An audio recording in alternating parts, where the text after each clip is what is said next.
Here we are asked to find the size of angle X, and the data given here is that this line PS here is a tangent to the cycle, line PQ is parallel to line RS here, and this line RS is twice the length of line PR. Point Q here is the center of the cycle. So how can you find the size of angle X here? Let's process the data given here and see what we can get from there. So here, line RS is twice the length of line PR. We can assume a value for line PR here. Let's say line PR equal to 2 centimeters. So if line PR is 2 centimeters, this line RS must be equal to 4 centimeters because line RS is twice the length of line PR. So now, from this triangle here, we have the assumed values of this line and this line here, and also the size of this angle here facing line RS. We can use the information to find the size of this angle here because it's facing line PR here. So if we apply the sine rule, we can label this Z. So now, using the sine rule, 2 over sine Z equal to 4 over sine 80 degree. Making sine Z the subject of the formula, sine Z will be equal to sine 80 degree over 4 multiplied by 2. Sine 80 degree divided by 4 is 0.2462 times 2, which is 0.4924. So now, sine Z equal to 0.4924. To find the exact value of Z here, we find the sine inverse of 0.4924. So now, Z equal to sine inverse of 0.4924. Sine inverse of 0.4924 is 29.4984, which approximately equal to 29.5. So now, this angle here equals to 29.5. Recall here they say line PQ is parallel to line RS, and if you look here, this line PS is a straight line intersecting both, and if so, this angle and this angle here are alternating angles, and I believe we all know that alternating angles are equal, and hence this is also equal to 29.5 degree.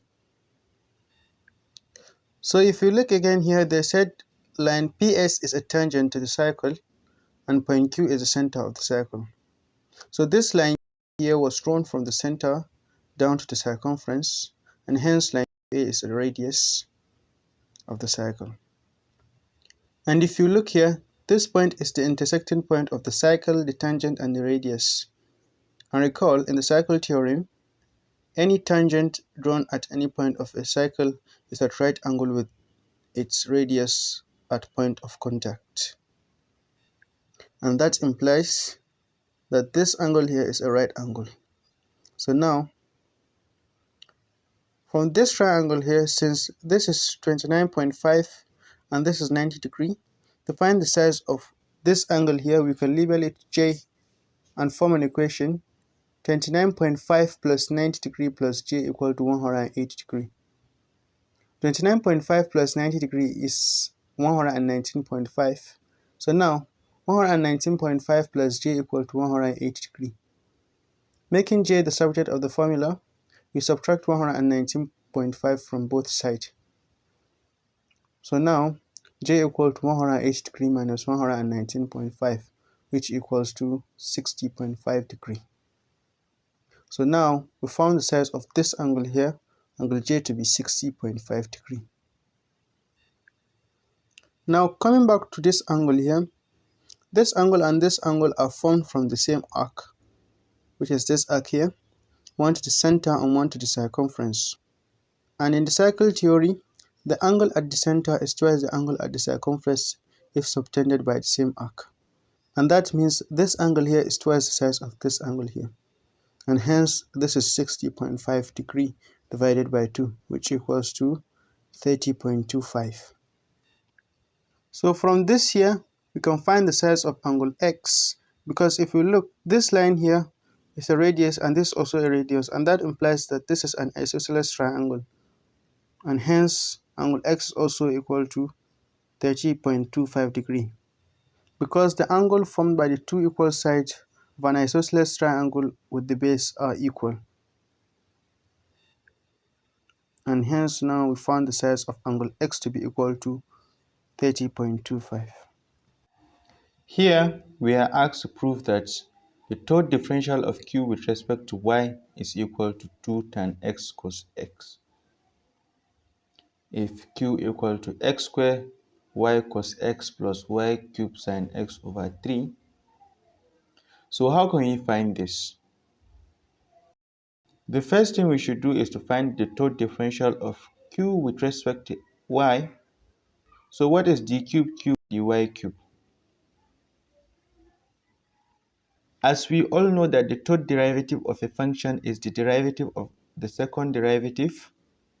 So d cube q dy is equal to the differential of d square q dy squared. D square cube dy squared is also equal to differential of dq dy. So what is dq dy? The differential of x squared y cos x plus y cubed sin x with respect to y now from this here.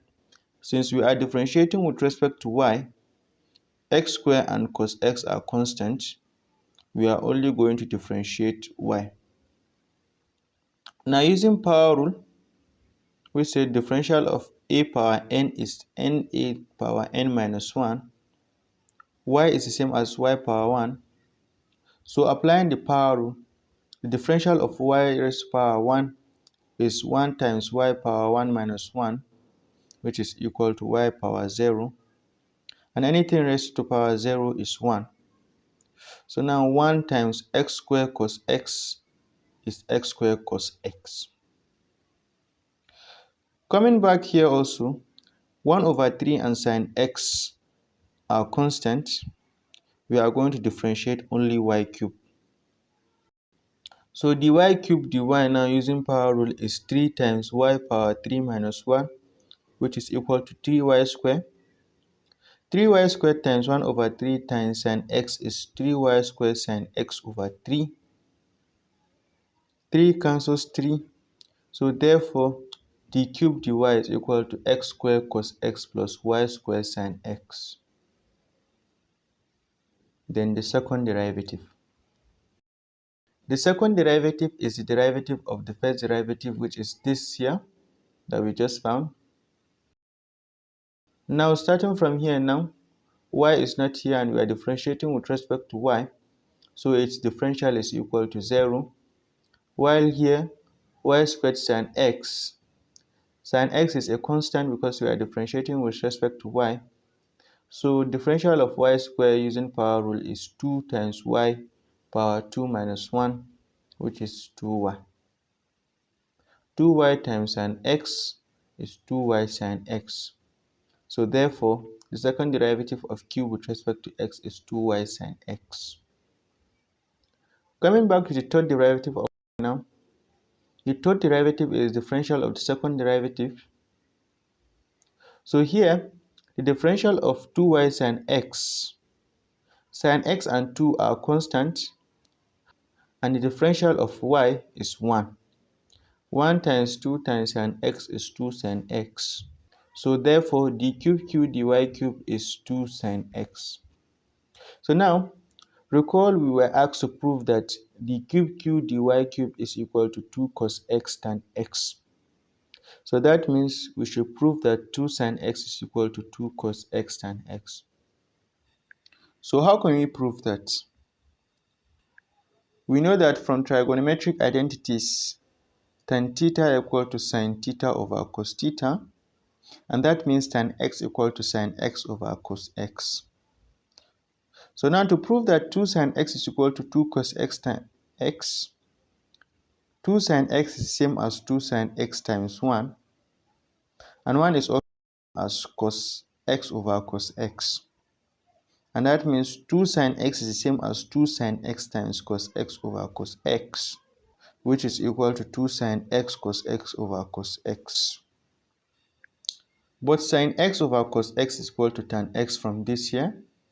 So substituting now, we have 2 times tan x times cos x, which if you multiply them, it will be equal to 2 cos x tan x.